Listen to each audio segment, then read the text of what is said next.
नालंदा, जिसकी सुनहरी दास्तां आज भी एक सुनहरे अंत की गुहार लगाती है, जिसके खंडरों से आती आवाज आज भी उसे बचा लेने की पुकार लगाती है।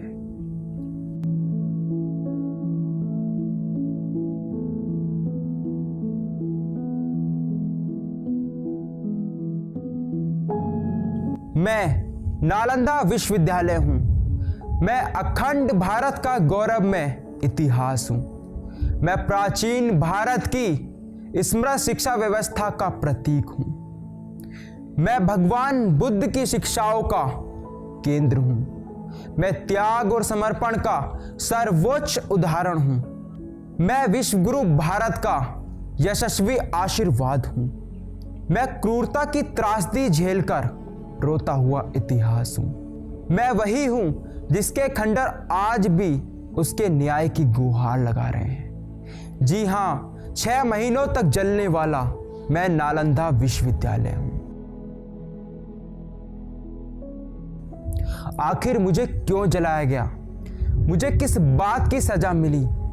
मेरे साथ ऐसा क्यों हुआ? मैं इस विश्व के प्राचीन विश्वविद्यालयों में से एक हूं।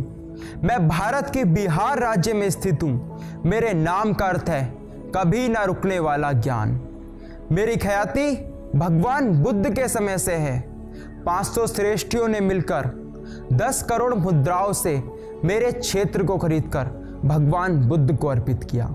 इसके बाद सम्राट अशोक महान ने मेरे क्षेत्र पर एक विशाल बिहार का निर्माण करवाया।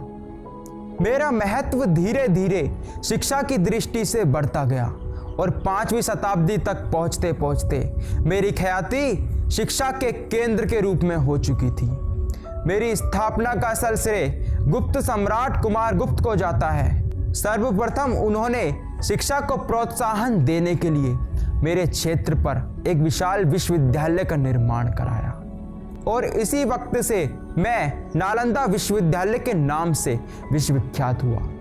कुमार गुप्त के बाद सम्राट हर्षवर्धन और धर्मपाल ने भी मेरे लिए अनेकों कार्य किए। 7वीं शताब्दी में चीनी यात्री हुएनसांग जब भारत आया, उस समय मैं अपनी प्रसिद्धि की पराकाष्ठा पर पहुंच चुका था। हुएनसांग ने मेरे विषय में लिखते हुए मुझे अंतर्राष्ट्रीय शिक्षा का मंदिर कहा है। मेरे प्रांगण में 10,000 भारतीय एवं विदेशी छात्र 1500 से अधिक अध्यापकों द्वारा अध्यापन प्राप्त करते थे। मेरे यहाँ के अध्यापक अपने ज्ञान और पांडित्य के लिए विश्वविख्यात थे। मेरे पास धर्मज्ञ नामक एक विशाल पुस्तकालय भी था जो 9 मंजिला था।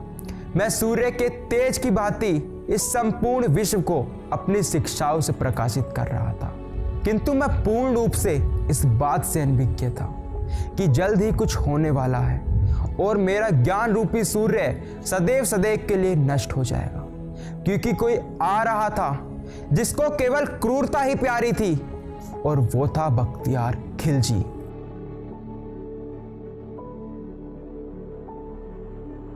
मुझे लगा कि मैं तो प्रेम और शिक्षा का सागर हूं और भला शिक्षा से किसी की क्या शत्रुता हो सकती है।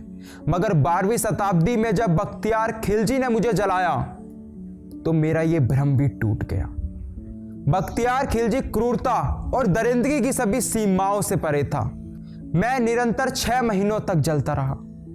मेरी एक एक जलती हुई पुस्तक मुझे बचा लेने की गुहार लगाती रही, मगर मुझे कोई बचाने नहीं आया और अंत में मेरा ज्ञान रूपी सूर्य सदैव सदैव के लिए इस सृष्टि से अस्त हो गया। यदि आप मेरी और वेदना सुनना चाहते हैं तो कमेंट कीजिएगा एपिसोड 2।